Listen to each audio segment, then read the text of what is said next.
இந்த குட்டி பொண்ணுக்கு ஒரு சூப்பர் பவர் இருக்கு. அது என்னன்னா இந்த பொண்ணு எதை தொட்டாலுமே அது தங்கமா மாறிடும். இப்ப கூட வீட்டுல இருக்க படிக்கட்டு போட்டோ அது இதுன்னு சொல்லிட்டு எல்லாத்தையும் தங்கமா மாத்திட்டு வந்துட்டு இருக்கா. இப்ப கூட ஒரு விலை உயர்ந்த ஜாடியை தங்கமா மாத்திரான்னு சொல்லி போறா. அங்க இருந்த ஒரு டக்குனு அந்த ஜாடியை எடுத்துட்டு கண்ணில் படுற எல்லாத்தையும் தங்கமா மாத்தக்கூடாது, இது தங்கத்தை விடவே ரேட் அதிகம்னு சொல்லிட்டு இந்த பொண்ணு புச்சி திட்டிறாரு. உங்களுக்கு ஹெல்ப் தானே பண்றேன் ஆனா என்ன திட்டுறீங்கன்னு சொல்லிட்டு இந்த பொண்ணு மூஞ்சி தூக்கி வச்சுக்கிறா. இப்ப இந்த பொண்ணோட அம்மா வந்துட்டு இங்க பாரடாச்சாலும் உனக்கு கிடைச்சது யாருக்குமே கிடைக்காத ஒரு சூப்பர் பவர், இதை கண்டபடி யூஸ் பண்ணி யாரா பாத்துட்டாங்கன்னா உன்னை கண்டிப்பா மிஸ்யூஸ் பண்ணிப்பாங்க. அதனால எந்த இடத்துல முதல்ல இதெல்லாம் நீ யூஸ் பண்ணும் அப்படின்னு சொல்லி கத்துக்கணும்னு சொல்லிட்டு இந்த பழங்கால பொருளை ஏலத்துக்கு விடுவாங்கல்ல அந்த மாதிரியான ஒரு இடத்துக்கு இந்த பொண்ணை கூட்டிட்டு வராங்க. இங்க இவங்கள மாதிரி நிறைய பணம் வச்சிருக்க பணக்காரங்களா வந்து உட்கார்ந்து இருக்காங்க. அப்போ ஒரு கருப்பா ஒரு கல்லு மாதிரி இருக்கு, அது கொண்டு போகும்போது அதுக்குள்ள என்ன இருக்குன்னு சொல்லிட்டு இந்த குட்டி பொண்ணு பாத்துறா. அம்மா நீ பெட் கட்டினா அந்த கல்லு மேல கட்டுமா, அதுக்குள்ள வைரத்தை விடவே விலை மதிப்புள்ள ஒரு பொருள் இருக்குன்றா. சரி ஓகேன்னு சொல்லி வெயிட் பண்றாங்க. கரெக்டா அந்த கல்லை இப்ப ஏலத்துக்கு விடும்போது $10,000 கொடுத்து அந்த கல்லை நான் வாங்கிக்கிறேன் அப்படின்றாங்க. அப்ப டக்குன்னு பக்கத்துல அந்த ஒருத்தவன் அந்த கத்திரங்கல்லையே அவ்வளவு காசு கொடுத்து வாங்குறீங்க, எங்க வீட்டு பின்னாடி இதே போல நிறைய கல்லு இருக்கு, நானே உங்களுக்கு பொறி தரேன் வாங்கன்னு சொல்லிட்டு சிரிக்கிறான். இப்ப வேற யாரும் இந்த கல்லு மேல பெட்டிங்க போடல, சோ இவங்களே ஜெயிச்சிட்டாங்கன்னு சொல்லிட்டு இந்த கல்லை இவங்க கிட்ட குத்துறாங்க. இப்படி இந்த கல்லை யாரா வாங்கிட்டாங்கன்னா அந்த கல்லை வந்து அறுத்து எல்லாம் முன்னே காட்டுவாங்க உள்ள என்ன இருக்குன்னு. இப்ப இந்த ஸ்டோனை கட் பண்றதுக்கு எக்ஸ்பர்ட் ஒருத்தர் வந்திருக்காரு. இப்ப இந்த கல்லை கட் பண்ணி உள்ள இருக்க பொருள் டைமண்டை விட விலை அதிகம் அப்படின்ற மாதிரி சொல்றாரு. இதை கேட்டு எல்லாம் பயங்கரமா ஷாக் ஆயிட்டு குட்டி பொண்ணு பேச்ச கேட்டு ஏமாற போறாங்கன்னு சொல்லி பார்த்தா இப்படி ஒரு லக் அடிச்சிச்சு அப்படின்னு சொல்லி எல்லாம் பேசிட்டு இருக்க. கத்திராங்கல்ல பொறி தரேன்னு சொன்னவன் இப்ப என்ன பண்றான்னா கருப்பாறுற கல்லுக்குள்ளவே அப்படி இருந்துச்சு, வெள்ளையா வேற இருக்குது கல்லு, புடிச்சு நம்ம பக்கம் தள்ளு அப்படின்னு சொல்லி இது மேல காசு காட்டுறான். 4 பேர்கிட்ட இந்த கல்லை கேட்டு ரேட்டை வேற ஏத்தி விட்டுறானுங்க. இப்ப இந்த கல்லோட ரேட்டு 5 கோடி கிட்ட வந்து நிக்குது. இருந்தாலும் 5 கோடி கொடுத்து அவன் வாங்கிக்கிறான்.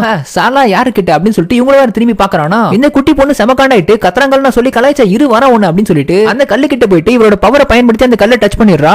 என்ன பண்ற வாண்டு அப்படின்னு சொல்லிட்டு இவன் கிட்ட போறதுக்குள்ள அந்த பொண்ணு ஒழுங்கு காமிச்சிட்டாங்க ஓடி போயிடுறா. கட் பண்ண எக்ஸ்பர்ட்லாம் வேணா, நானே பெரிய எக்ஸ்பர்ட் தான், நானே கட் பண்றேன் அப்படின்னு சொல்லிட்டு கட் பண்றான் பாருங்க. பார்த்தா உள்ள தங்கமா இருக்கு.